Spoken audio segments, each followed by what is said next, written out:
Expose 2020 में आज मैं VAR हैंड टूल्स कंपनी में, और मेरे साथ हैं मिस्टर साहिल मल्होत्रा जो कि डिस्ट्रीब्यूटर हैं। Hello sir.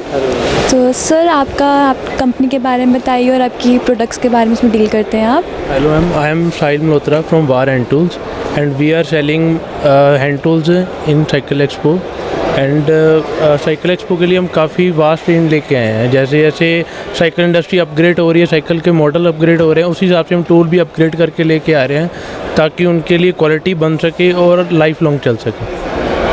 तो सर आपका यहाँ पे आने का पर्पस क्या था CFOSE में? मैं एक्सपीरियंस है, जैसे चाइना अब बैन हो गया है जैसे कोरोना वायरस की वजह से, तो वर्ल्ड की लोग को अवेयरनेस हुई है, तो हम अपनी अवेयरनेस के लिए या मास प्रोडक्शन बढ़ाने के लिए लोगों को कह रहे हैं कि we are also fulfil your needs and we are also giving you quality products so that you can also buy from India. तो सर आपका यहाँ पे ओवरऑल रिस्पांस कैसा मिल रहा है आपको? We are getting very good response from this exhibition and further we can do much better then, so आपके next time के लिए और बेटर कर सकें हम। Okay sir, thank you so much sir.